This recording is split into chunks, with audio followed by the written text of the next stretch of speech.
Hey, Bayek, it's me, Ian, and here I am today with another film review. The films I review tend to be ones that I really like and have a passion for. I try not to be negative about things. It's like if I don't like a film, it won't be in my collection. I mean, what's the point of having something taking up space that you don't like?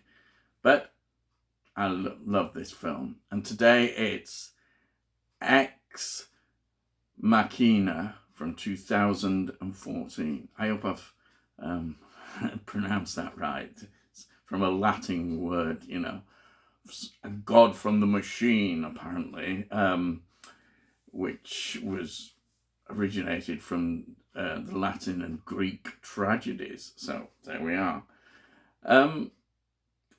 This is the vision, really, of one man, and that man is Alex Garland. He was the writer and director of this film. In fact, he's somebody I really like these directors because they have a vision and they're not going to be put off by some studio limiting them and telling them they go ahead and do what they want. And they know exactly what they want. And Bayek, we don't half get it, I'll tell you. We don't half get it here. We get that vision. And he's one of these people as well that he's obviously very thoughtful and careful, takes his time. I know there's been the pandemic, but we've got now released in 2022 his next film, Men. So that's quite a gap. But this film, what can I say? It was on a, $15 million budget, which I don't think is too bad. I don't think it's too bad at all. And also, it made in the box office, not massive, but I think it's still a good figure, which is, it says $36 million. So, that's pretty good, I think. And obviously, with that kind of success, he will be supported, and he has obviously been supported more. But what can I say? This is the kind of film that I watched and sort of just totally absorbed it, and it was in my mind all the time. And I thought, I've got to watch this again. Then I watched it again. I suddenly kind of get obsessed in some ways. I've got to see these films and thinking, what am I watching? And each time I watch it, you see the greatness. You see how it's been put together. You see the performances of the actors. I mean, we've got three actors, the leads. You've got the Swedish actress, Alicia, now again with names of Vikander. She is perhaps known now, I would say, for Lara Croft. She's also in The Green Knight. Then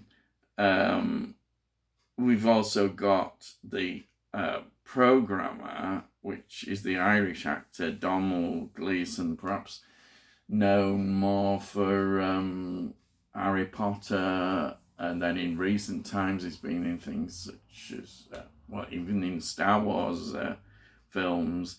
And then we've got Oscar Isaac, who again, he plays the sort of, are we going to say, villain of the piece?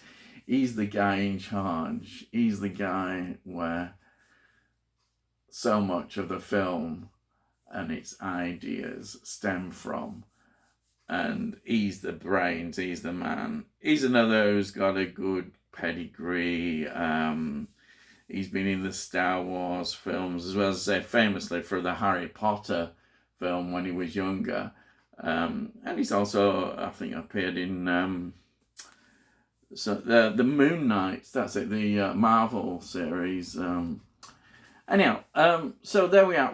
We actually have a great cast as well, and the film, really, you could argue, is nothing new in science fiction.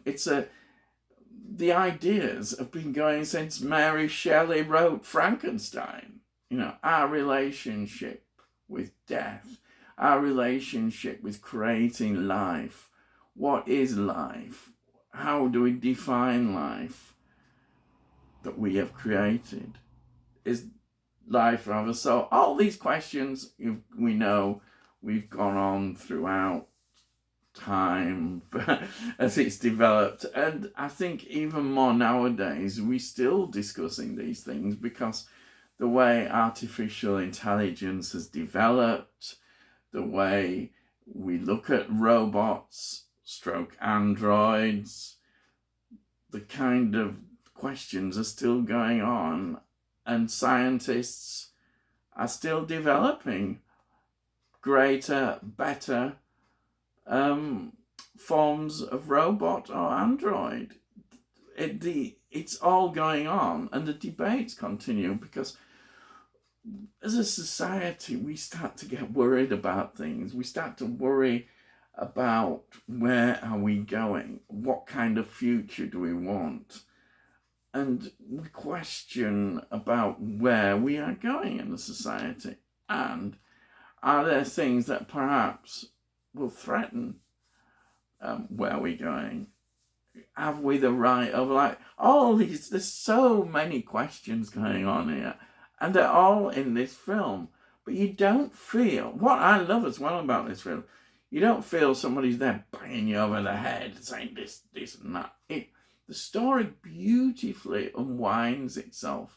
You get a sense of knowing where it's going to go, or maybe you don't, but you have some sort of inkling. And I think it's pretty clear right from the beginning that the invitation is not what it seems when he's invited the programmer to see in his sort of, home, headquarters, laboratory, whatever you want to describe it as. This CEO, inventor, is perhaps not what he seems. And we get that impression right from the beginning, I think. And the film kind of builds that up, and you get glimpses of what is going to happen. And the other thing about this film is you could argue that it's actually doing some quite dark stuff, and it's in like a sterile environment. But then in the outside, when you see glimpses of the outside, it's all very bright, all very nature sort of. The contrast is interesting. Even inside the place, the laboratory, it's all kind of bright. It's not like a dark place where people are hiding. And yet there's a lot of dark things. And what I love about this film as well, as I know some people may not like that as much, but I love it, is that really it turns into a nightmare horror. Some could even argue that it becomes even almost like a slasher film in its climax.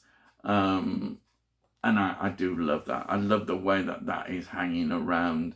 You kind of know something might just explode, and it does. I don't want to give too much away, but And then I kind of like the ambiguity of the ending as well. There's something really very clever about the ending.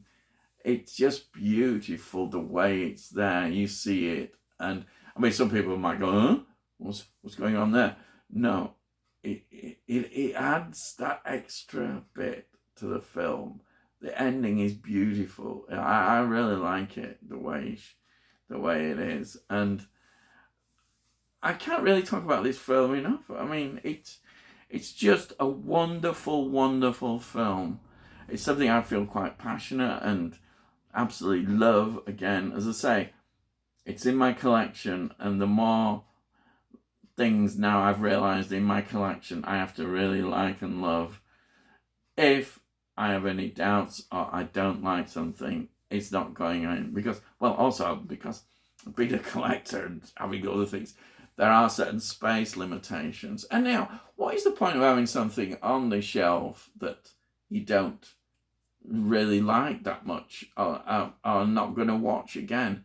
No, it's not there. I want things that I love, and this film I absolutely love.